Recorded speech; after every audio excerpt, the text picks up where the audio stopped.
Hey everybody, this is Steven's Mind. Get in my mind. I've got Ren for Joe. This has been highly requested on this channel. I'm finally here. Everybody wanted me to do a few things first before I get to this point. I did those things first, and now I'm at this point. I am going to have potentially a hard time because I lost my dad the same way, along with many other people I really cared about, including a best friend, a cousin, my other best friend's dad. Drop a sub. I post every day. You might find something you like. Anyway.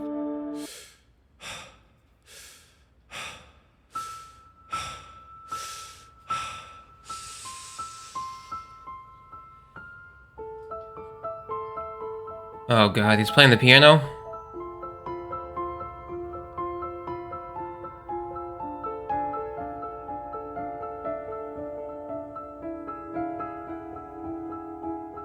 That's haunting. Man.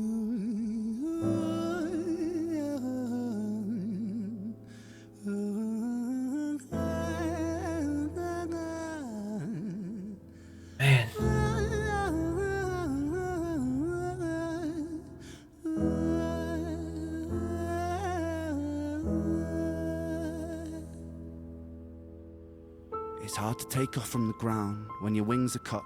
Your stomach burns when you're drinking from an empty cup. You know the entire ocean came from my tear ducts. I see the world through Fibonacci sequences and double Dutch. I guess there's some that's born lucky, there's some that's not. I tried to cut away my bitterness. Oh my gosh. Some people are just born lucky, some are not. I guess there's some that's born lucky, there's some that's not. I tried to cut away my bitterness. Hatchet job. I locked my youth inside the trunk, inside the pickup truck, then dumped that whole thing over that same bridge the night you jumped.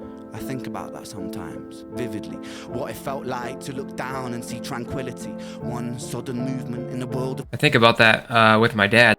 I catch myself thinking about when he jumped in detail, and I have to, like, snap myself out of it as much as I possibly can because it's too hard to think about. What it felt like to look down and see tranquility. One sudden movement in a world of possibility. Only one movement to expose our fragility. I fucking miss you, and I miss myself. I miss thinking we were indestructible as hell. I miss chilling by the pier cave and kicking back with Callum, Hugo, Justin, Sega, Stevie and the fucking lads. I miss missing that. I numb myself to close the gap. I never even call them up. Distance is my plaster cast to tell the truth. The day you jumped, my childhood jumped too. But I still can't find the angle. All I find is missing you, man. I feel like a major... I said this before, but I feel like a huge part of my life is gone, and I'll never get it back, ever. I've said this before too, where I feel like sometimes I wonder who I would be, or who I'm supposed to be, because I changed so much after my dad died. Where would I be right now? What would I be doing? Would I still be in Michigan? Would I have a different job? Would I, who would I be married to? Would I have kids? All these things, or would I be happy? Would I have issues? How would my relationship be with my dad? I feel like I hate him and I love him at the same time. My godfather, who also passed away when he was way too young, he always said, "When I see your dad in heaven, I'm gonna punch him and give him a hug." And that is so relatable. You wanna punch him and then give them a hug. Back with Callum, Hugo, Justin, Sega, Stevie and the fucking lads. I miss missing that. I numb myself to close the gap. I never even call them up. Distance is my plaster cast to tell the truth. The day you jumped, my childhood jumped too. But I still can't find the angle. All I find is missing you, man. I miss you. With all my rhymes, I picture running 5 minutes quicker, I'm right on time. I picture pulling you back over the edge and then we're crying. And holding you, my brother, and telling you that it's fine, not the way that it worked.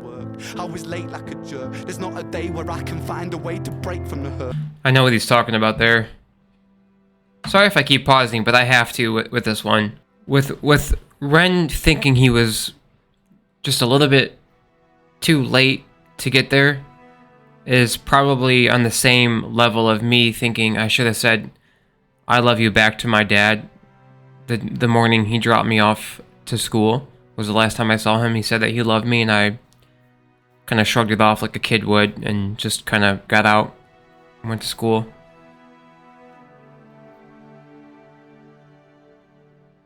I think about, my grandpa, because my grandpa had taken my dad to court that day, and his "I was too late" moment. He said that my dad was in trouble for something drinking related, and he was shaking really bad and he was pale.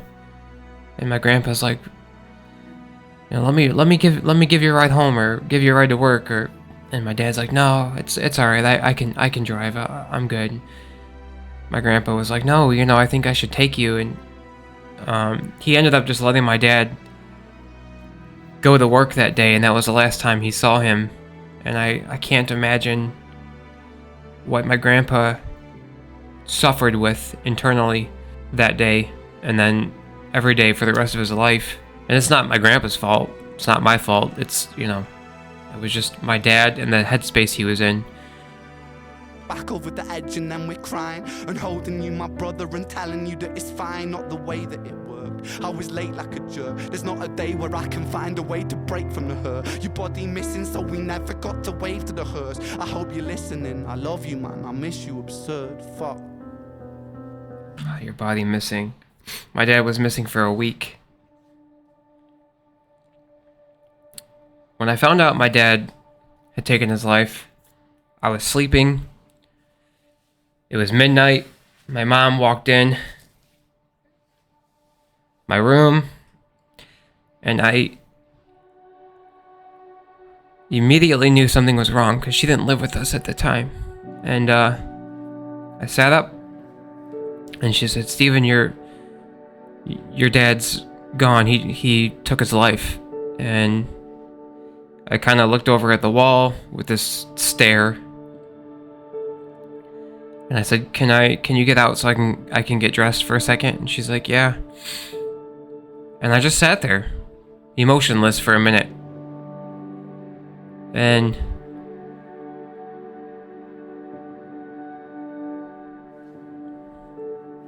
I woke up I got up, and I went out to the living room, and my whole family was there, and I just fell.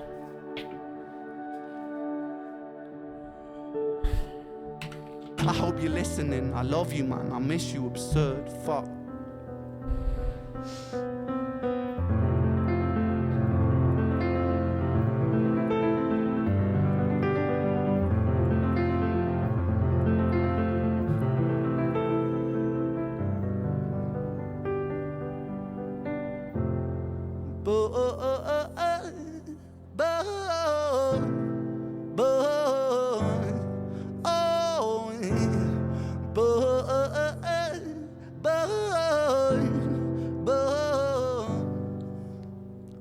Another domino, it falls. Across the way another's born. How you're supposed to raise a child and give it courage from a storm. In a world that is confusing, contradictions pave our flaws. Some will say we're only human, others judge us for our flaws. Some get born in sheets of satin, some get by in tattered clothes. Some will die before they live. That's just how the story goes. But for those of us still with us, who reside inside our hearts, tell them proudly how you feel.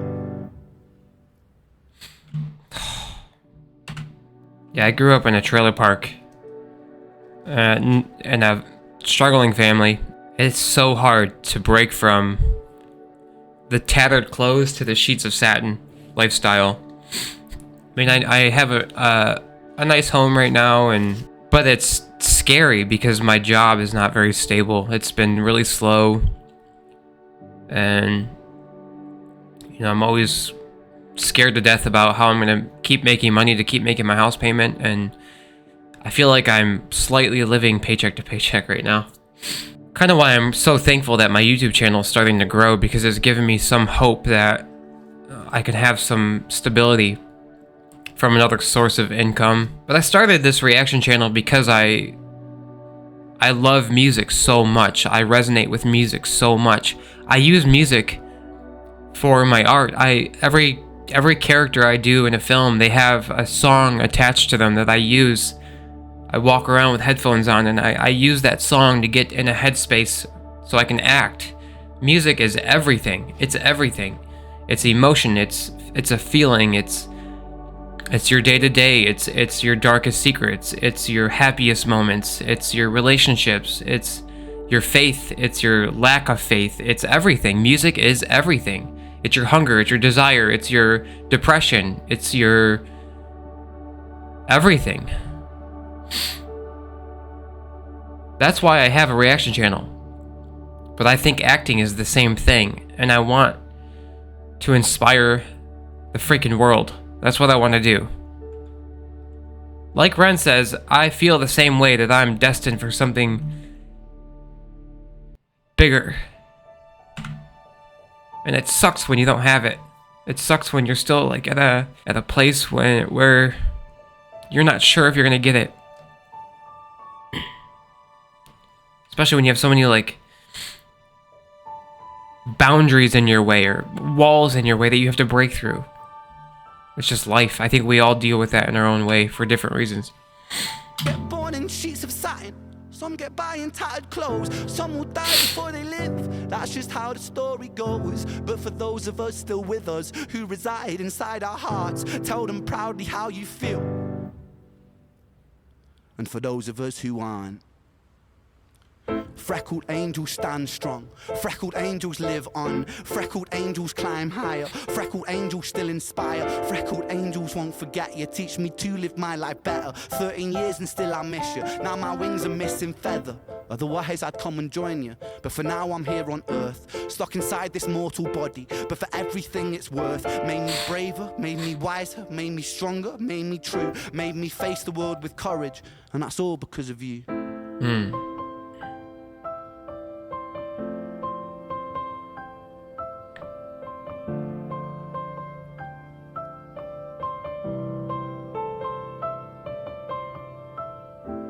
Freckled angels laugh the hardest, and their hearts, they are the largest. With their wings, they fly the farthest. So I know you're gonna be okay. Freckled angels live the longest, and their minds, they are the strongest. Oh, their friends, they are the fondest. So I know you're gonna be okay.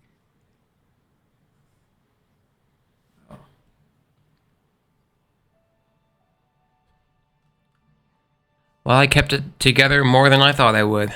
Ren and I have so much in common.